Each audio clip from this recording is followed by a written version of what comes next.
all over the world about their books and also about their writing process. It's just fascinating how people can not only start a book, which is easy to start writing a book, but there's those that actually finish writing them and then they get them published. All these great accomplishments and so many steps in getting there. Now, our first guest today was from Wales in the United Kingdom. Our next guest coming up here, if I could click on the right spot and find her, there she is, Kaaren Sutcliffe. Welcome, Kaaren. Oh, hi, Mike. How are you? So from Wales, Yeah. That's not where you are. Tell our guests where you are. I'm in a town called Narooma, which is in New South Wales on the eastern and southern south coast of Australia. So Australia, it's a beautiful spot. Yeah. Yeah, I have some pictures of that area I'm going to ask you about a little bit later. But first, here's the cover of your book, Undercover Mage. Mage. Yeah. Did I get it right? We rehearsed it 20 times. Tell us a little bit about the book, Kaaren. Okay, but it's book one in a trilogy called The Mage and the Bird Caller, and it's about a spy mage. He's 26. He's a bit of a loner and a loofer. He's kind of a bit of a drift. He needs a new mission, and he gets sent on what is supposedly a simple mission by the head of the Mages Guild to save the nearby boat races and upcoming first inter-province festival and boat races for the nearby humans. Now, this in itself is unusual because the Mages Guild doesn't usually interact with the nearby provinces and humans. There's a layered past that becomes revealed. So, but Everand's a very obliging young mage, so he says he'll go on this mission and try to find out who's trying to sabotage this festival and what's going on. So it starts off with a bit exciting where the mages have to transport him in a hurry out to this local province by magic. And unfortunately for Everand, who also hates getting wet, they misjudge and they drop him into the middle of the river instead of putting him on the bank. And he's almost immediately nearly run over by a dragon boat out training. So he has to dive under the boat, surface up behind it, and look at it and go, oh, that's a boat. And worse, because he's supposed to be in disguise, the drop-dead gorgeous woman standing up at the back of the boat steering it looks over her shoulder and sees him in the river. So already he's in deep trouble, and we're only up to chapter 2. Oh, my goodness. Now, a mage, what's a mage? A mage it's like a magician or a wizard, but the power is innate, and they don't need a wand or a staff. Mm-hmm. They can kind of summon their power from deep within and then deploy it or hurl it, bolts of fire or death bolts or whatever you want, or make themselves invisible. Now, in this realm you've created, there's dragon boat racing. Yes. Is there dragon boat racing around where you live too? There is. There are 2 clubs near me. And I think the characters, like Mage Everand's been lurking in my mind for a long while. He was part of my first series way back about 20 years ago. And in that series, he didn't get the girl. And I realised afterwards that he was actually probably the most interesting character in that series, and he deserved his own story. And Lamia, the love interest, presented herself, adored the name. One of my hairdressers was called Lamia, and I went, well, I'll have that name. But I think they were actually waiting for me to take up dragon boating, you know, when you sort of kind of go, well, how can I make this story different? So when we moved down to the coast here about 7 years ago, I was a horse rider and a marathoner, and I'd kind of stopped doing those things. Went for a walk by the Maruya River one day, and they were getting the boat out or getting ready to get in, and I thought, oh, this looks interesting. I'll stand here and watch for a while. And before I knew it, someone's run into the shed, got me a paddle, and said, you look like you're dressed for paddling, get in the boat. Oh, my goodness. And here is a picture of a dragon boat. So that's a thing that happens in your real life, not just the realm you've created, but in the real world? In the real life, yeah. So it was kind of useful if you wanted to write a fantasy story and you want to have something a little bit different. So the story contains river dragons. They don't have wings. They live in the water. And it is based on ancient Chinese mythology that underpins dragon boating. So dragon boating has been around for several thousand years, dating back to the Han Dynasty, where the people used to get out in their boats and race their boats and beat their drums and try to appease the river dragon to make it rain, so that they would have good rainfall for their crops. And there's also a side story connected to a poet that drowned, and the people went out and beat their drums trying to find this poet, but they couldn't save him. So for me, like I wanted a mission for this mage. I came up with a river. I came up with the idea of a river running through several different peoples, and perhaps there being some disagreements about the river and the access. And before I know it, I've got a grumpy river dragon that's been, the villain tried to trick the dragon, so the dragon's annoyed and he withholds the rain, and all of a sudden we have a plot that's kicked off. Now, and how does the picture of the kayaks fit in? Or are those more dragons? I can't see that. I can't. Which picture? I think they're more dragons. So the two, there are two boats in the picture. Yes. That's for the launch of Undercover Mage, which was in September 2022.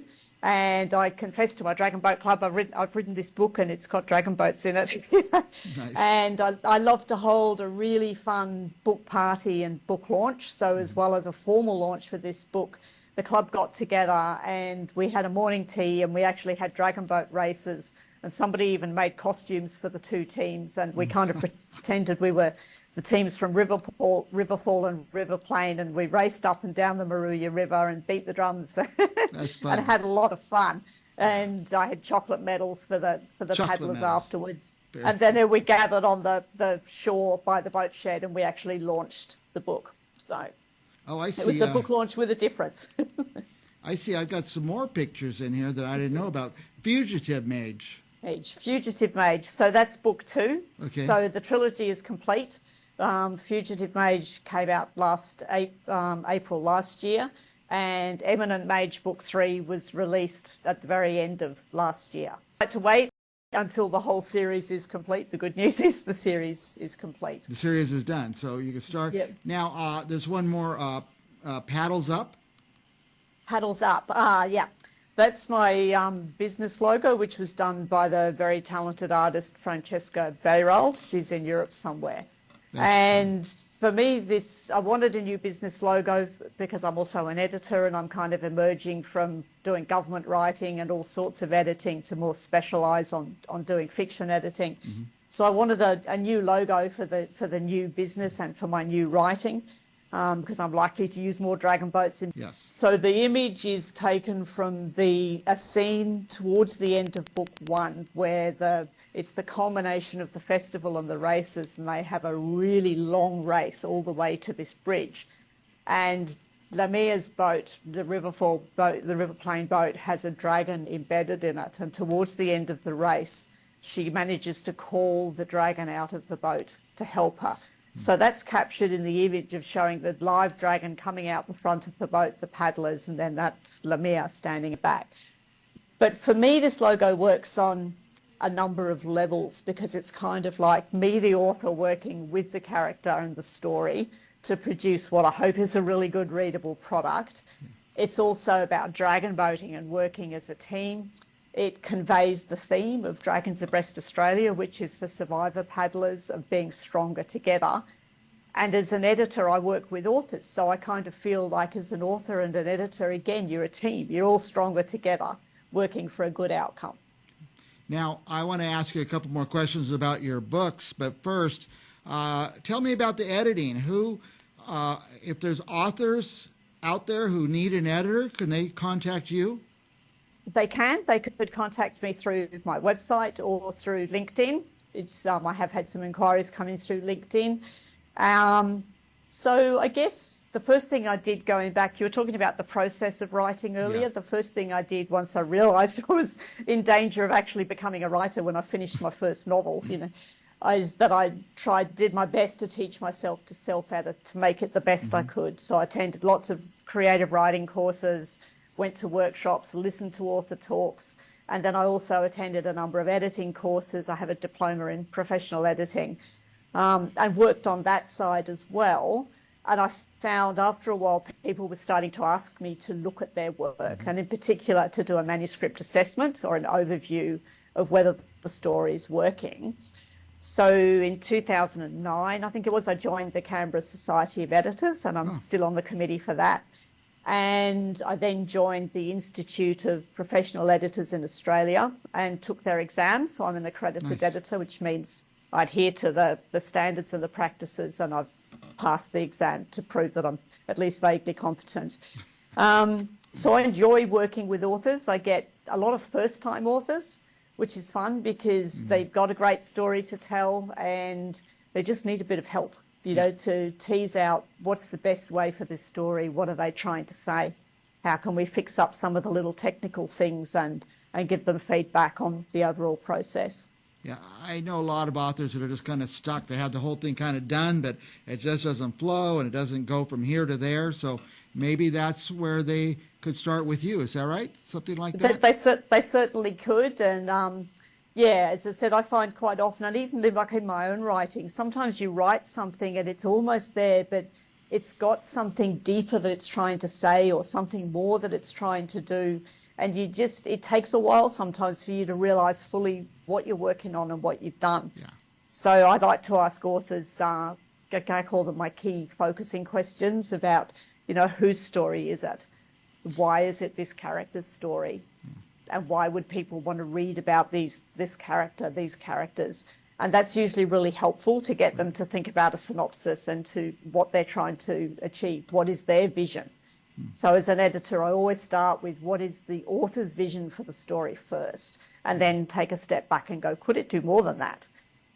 Well, I tell you, there's literally millions of books out there that aren't published that people are just kind of stuck. And it's very encouraging for you to say what you just said, that there's hope out there. You can go to people. Don't be afraid to go to somebody and have them read it and do an analysis. And maybe just that will jumpstart the book process. Yeah, and sometimes it's really amazing. And like you kind of think, so I work on my own books in the morning, and then in the afternoon I work on any editing jobs that I have in. And it gives me great satisfaction to see something for the first time and to give some feedback. And I'm always constructive because I learned, I've learned really early on, you can never tell how hard somebody is prepared to work, to make their book the best it can be. And I've seen massive transformations just sometimes from simple explaining to people or rewriting to page to say, this is showing what you did was telling. And I've had people just take it. One author I worked with, his whole novel, which was a really great concept, was a bit like a public service report. Yeah. So I wrote a page and said, this is showing rather than telling. And like 2 months later, he'd rewritten the entire 120,000 words and sent it back to me. And I thought, he's tinkered with the edges. He can't possibly have done that in 2 months. Yeah. It was like a completely different author had written the book. It was amazing. And that just gives me a huge sense of pleasure and satisfaction. That is, again, another inspiring story for the non-published community out here. You can get published. Hey, let me get back to the book now. The series, Undercover Mage. How many books are in that series? So 3. It's a trilogy. Okay, and they're all out there then? They're all out there, and basically, who is it for? It's for fantasy readers, obviously. It's also got a very, very strong thread of romance in it. As an aside, I'm a member of Romance Writers Australia, and I'm also a volunteer judge for a number of their competitions, which really helped my own romance writing as well. Working with their criteria, looking at their stories, expanded my horizons. And it's about the characters. It's about the people and the layers. It's set in a fantasy plot. It's also for dragon boat paddlers because I haven't been able to find too many other books out there that have got dragon boats in. Yeah. So if there are any authors out there that are writing about dragon boats, please reach out and say hello. But I've had a number of people, particularly the paddlers, will read the series and say, well, we're a bit reluctant because we don't really read fantasy. But hey, we really enjoyed that because it's about people. It's about why we do the things we do, how we make decisions, the consequences of decisions, and the tangled relationships between the characters as the plot evolves. Very good. Kaaren, by the way, I have your web address on the screen, KarenSutcliffe.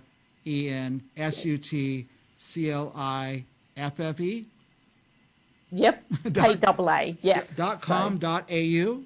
Yep. Okay, there you go. It's on the screen anyway. So I encourage you, if you're an author and you're just somewhere in your process, reach out to Kaaren. What will they find on your webpage, Kaaren?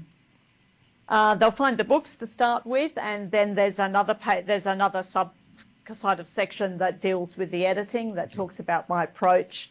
There's some testimonials from clients, and there's some indication of the processes. So basically I offer all the levels of editing, so people can just reach out, and usually I like to hear about what have they got, what kind of edit are they thinking they're ready for, and then I like to look at a sample, the first couple of chapters, and a synopsis if they've got one. Nice. And then we take it from there. So I always look at a piece first before I decide, or am I the right editor for this? Sometimes I might not be the best editor for that work, in which case I'll say so. Very good. Kaaren Sutcliffe is our guest all the way from Australia. Thank you, Kaaren. Any last thoughts for our viewers? I'd like to say to any aspiring authors, and also to other authors out there, I think the key thing is enjoy your work. Sometimes we can get really caught up on, will the book sell? Will it be any good? But I think the main thing is just enjoy your writing. I love my writing. I have to fall in love with my characters and be with them. They speak to me. You learn to trust your characters. They love it when my characters just drop things on me that I hadn't thought of. And I'm like, yes, that could work. Enjoy your work. Work with your characters. Trust them. And always try to make it the best you can be. Love your writing. Love what you do. Very good. Well, I'm inspired by you, Kaaren. Inspired to get back to work writing. And I want to have you back on the show again. You're the most insightful person we've had, so I really appreciate it. Great. I would love to come back, Mike, and thank you so much for the interview. This has been really exciting for me. All right, Kaaren. And for our viewers, stick around. We have more authors coming up right after this.